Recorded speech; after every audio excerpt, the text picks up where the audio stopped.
Welcome to ട്രൈഗു. നമുക്ക് ഇന്നത്തെ ഗോൾഡിന്റെ പ്രൈസ് മൂവ്മെന്റ് അനാലിസിസ് നോക്കാം. അതിനുവേണ്ടി വൺ ഡേ ചാർട്ടാണ് എടുത്തിരിക്കുന്നത്.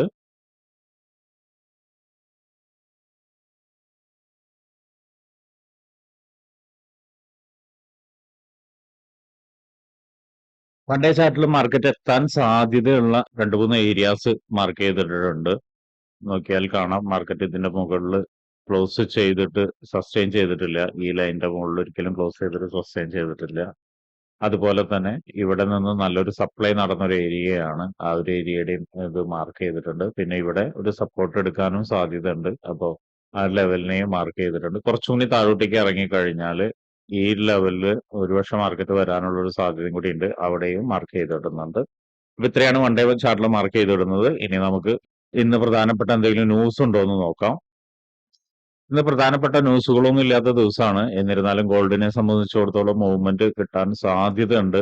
പ്രത്യേകിച്ച് യുദ്ധത്തിന്റെ ഒരു അന്തരീക്ഷം നിൽക്കുന്നത് കൊണ്ട് തന്നെ ഗോൾഡിന്റെ ഒരു മൂവ്മെന്റ് ഏത് സമയത്തും എക്സ്പെക്ട് ചെയ്യാം. അതൊന്നും എല്ലാവരും ശ്രദ്ധിക്കുക. ഇനി നമുക്ക് ചാർട്ടിലോട്ട് പോവാം.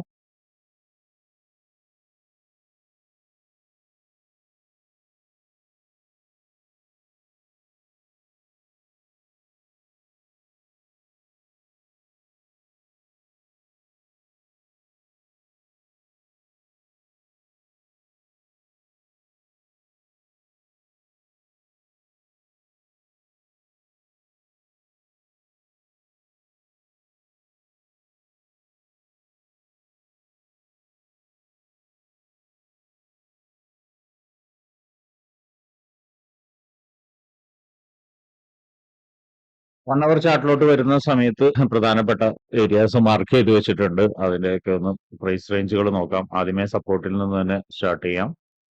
3331.433 ആൻഡ് 3351.640. അടുത്ത സപ്പോർട്ട് 3395.600. അതുപോലെ 3379.292.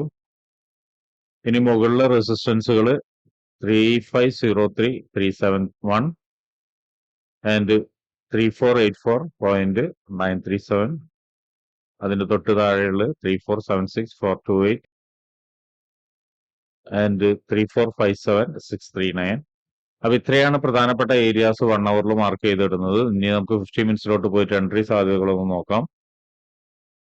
50 മിനിറ്റ്സിലോട്ട് നോക്കിയാൽ കാണാമായിരുന്നു ഇന്ന് മാർക്കറ്റ് ഒരു ഗ്യാപ്പ് അപ്പ് ഓപ്പണിംഗ് ആയിരുന്നു. ആ ഒരു ഗ്യാപ്പ് ഫില്ല് ചെയ്തിട്ടുണ്ട്. ഫില്ല് ചെയ്തിട്ട് ഇവിടെ ഒരു സപ്പോർട്ട് ഇങ്ങനെ എടുത്തുകൊണ്ടിരിക്കുന്നുണ്ട്.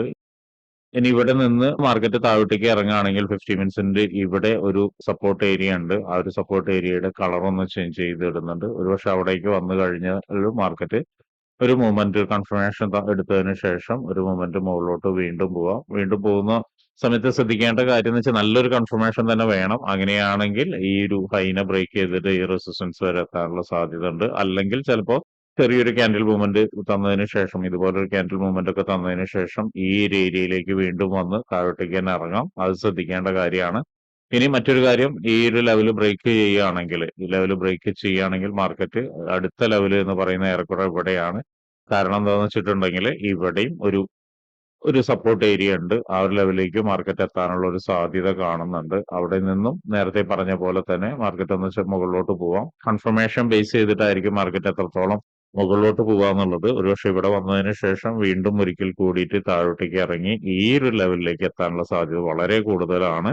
എത്തിക്കഴിഞ്ഞാൽ നല്ലൊരു കൺഫർമേഷൻ കിട്ടുകയാണെങ്കിൽ നമുക്ക് വീണ്ടും മാർക്കറ്റ് നല്ല ഹപ്പിലേക്ക് തന്നെ എക്സ്പെക്ട് ചെയ്യാന്ന് പറഞ്ഞാൽ ഈ റെസിസ്റ്റൻസ് ഏരിയയും ഓൾ ടൈം ഹൈ ഒക്കെ ബ്രേക്ക് ചെയ്യാനുള്ള സാധ്യത ഉണ്ട്. പ്രത്യേകിച്ചും ന്യൂസിന്റെ ഒരു അന്തരീക്ഷം ഇങ്ങനെ നിൽക്കുന്നത് കൊണ്ട് തന്നെ. അപ്പൊ ഈ ഒരു ലെവല് നമ്മൾ ശ്രദ്ധിക്കേണ്ട കാര്യമാണ്. അതുപോലെ തന്നെയാണ് ഇവിടെയും നോക്കിയാൽ കാണാം നല്ല രീതിയിൽ ഡിമാൻഡ് ക്രിയേറ്റ് ചെയ്താണ്.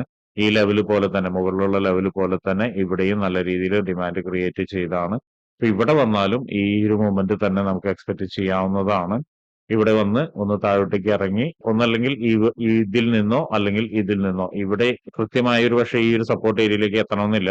ഇവിടെ നോക്കിയാൽ കാണാം ഇവിടെ 50 മിനിറ്റ്സ് സപ്പോർട്ട് ഏരിയയും കൂടി ഉണ്ട്. ചിലപ്പോൾ ഇവിടെ നിന്നോ മാർക്കറ്റ് ചിലപ്പോൾ മുകളിലോട്ട് കയറി പോവാം. മുകളിലോട്ട് കയറി പോകുന്ന സമയത്ത് കൺഫർമേഷൻ നോക്കണം. കൺഫർമേഷൻ സ്ട്രോങ് ആയിട്ടുള്ളതാണോ വീക്ക് ആയിട്ടുള്ള കൺഫർമേഷൻ ആണോ നോക്കണം. സ്ട്രോങ് ആയിട്ടുള്ളതാണെങ്കിൽ ഈ ഒരു ലെവലിനെ ബ്രേക്ക് ചെയ്തിട്ട് പോവും. അല്ലെങ്കിൽ വീണ്ടും നേരത്തെ പറഞ്ഞ പോലെ തന്നെ താഴോട്ടേക്ക് ഇറങ്ങി നല്ലൊരു കൺഫർമേഷൻ എടുക്കാൻ വേണ്ടി മാർക്കറ്റ് താഴോട്ടേക്ക് ഇറങ്ങിയിട്ടായിരിക്കും വീണ്ടും മുകളിലോട്ട് തന്നെ പോകുന്നത്. അതും നോക്കുക.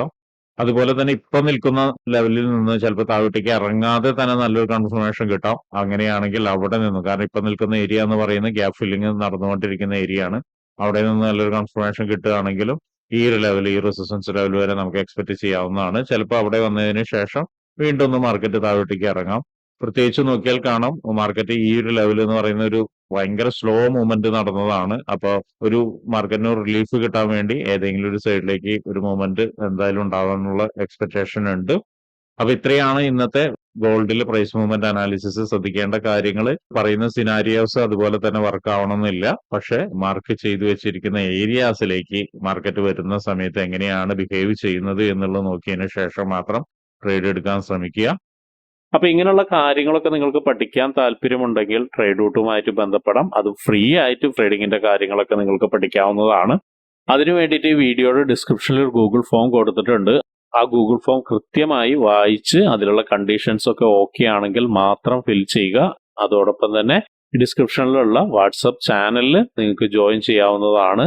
അവിടെ ട്രേഡ് റൂട്ടിന്റെ അപ്ഡേറ്റ്സ് ലഭിക്കുന്നതാണ്. അപ്പൊ എല്ലാവർക്കും ഇന്നൊരു പ്രോഫിറ്റബിൾ ഡേ ആവട്ടെ എന്ന് ആശംസിക്കുന്നു.